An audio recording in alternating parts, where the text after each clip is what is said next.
कहानी सडाम एक नवीनीकरण का 8वां भाग। सुमन के जाने के बाद वो बहुत ही उत्तेजित महसूस कर रहा था। उस दिन फूल सिंह बिना सुशांत के अपॉइंटमेंट के अकेले मिलने चला आया था। आज वो खुद ही उसको फ़ोन कर लेने वाला था। अभी तो रात के 8 बज चुके थे। कल सुबह के लिए बुला लेता है, ये ऐसा सोच रहा था। तभी फूल सिंह उसके करीब आके धीरे से कुछ कहा। उसने फूल सिंह को इशारे से बैठने के लिए कहा। इस विषय पर कुछ बात करना है उससे। उसके ज़हन में जो बातें आई हैं उन पर वो चाहे खुद ही क्यों न हंस ले, लेकिन इसी तरह उसकी बात कुछ तो बन ही सकती है। कम से कम एक शुरुआत तो की ही जा सकती है। उसने बात को आगे बढ़ाया। मैं आपकी जो कुछ भी बन पड़ेगा मुझसे जो मदद हो सकेगा करूँगा। हमउम्र होने के नाते ऐसा तुमने कहा था एक दिन मुझसे।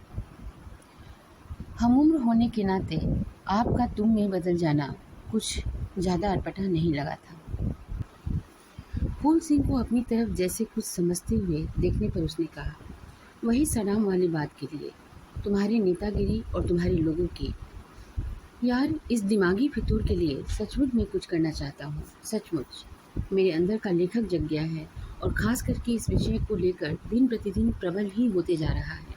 मेरे मन में एक विचार आया है, इस नवीनीकरण वाले विषय को लिखकर लोगों को इसकी महत्ता, तार्किकता और औचित्यता के बारे में बताया जाए और उनका समर्थन और सहयोग उनकी जागरूकता के रूप में पाया जाए।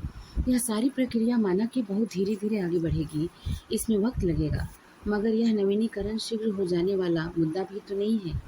जिन लोगों से यह संबद्ध है उन लोगों की इसके लिए सहमत होकर उत्साहित होना जरूरी है। उन्हें लगना चाहिए कि यह महज नाम में बदलाव कर उनको बहलाने फुसलाने या उनको बेवकूफ़ समझने के प्रमाण के रूप में कोई लॉलीपॉप नहीं है।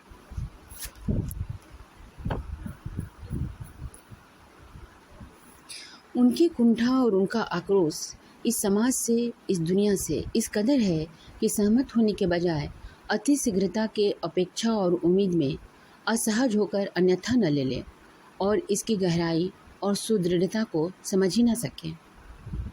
उसने आगे कहना शुरू किया, मैं इतना क्यों सोच रहा हूँ?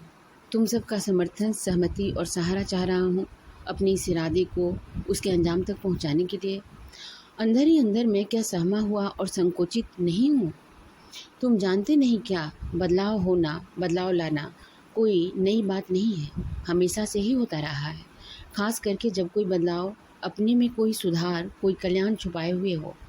रही बात नाम में बदलाव की, तो क्या आज तक किसी सुधार, संदेश और कल्याण के लिए व्यक्ति, जगह, समाज और देश के नाम में समय समय पर बदलाव नहीं लाया गया है और एक नवीनीकरण की अनुभूति को करते हुए उसमें निहित संदेश और मकसद को बहुत हद तक साधा और सफल नहीं बनाया गया है?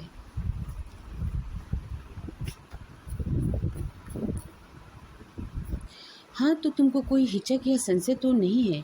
तुम तैयार हो ना मेरी बताई बातों को हमारे लिए करने के लिए? ऐसा नहीं कि अपने मकसद के लिए मैं तुम्हें कोई नेता वेता बनाना चाहता हूँ, मगर ये काम जितना सफलतापूर्वक तुम कर सकते हो वैसा कोई अभी मेरी निगाहों में है भी नहीं। और फिर ये पूरा मसला, पूरा मुद्दा मेरे मन में उठ रहे हमेशा से अंतर्विरोध से उत्पन्न हुआ है, जो तुम्हारा ही कहीं न कहीं दिया हुआ है। क्या ठीक कहा है ना मैंने? करना ये है हमें कि हम एक लेख तैयार करेंगे जिसमें सारी बातें पूरी स्पष्टता के साथ समझाकर लिखी होंगी और तुम उसे अपने घर के पास वाले उस तबके जिसका जिक्र तुमने मुझसे किया था वहाँ बांटोगे ही नहीं, सिर्फ उन्हें सारी बातों से अवगत भी कराओगे।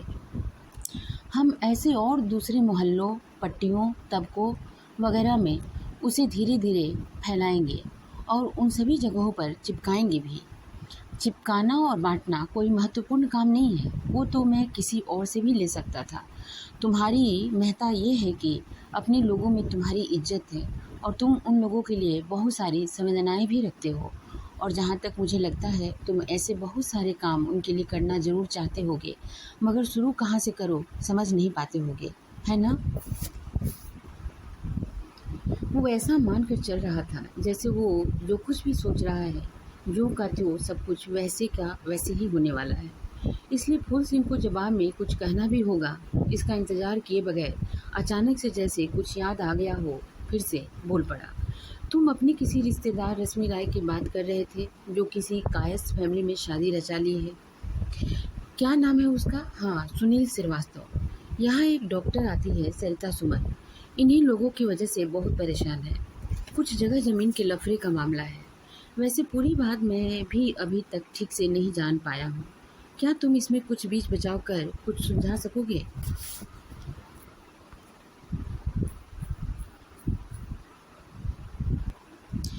कहानी यूं ही अपने मंजिल की तरफ आगे बढ़ेगी इसके अगले भाग में। कहानी सडाम एक नवीनीकरण का 8वां भाग। सुमन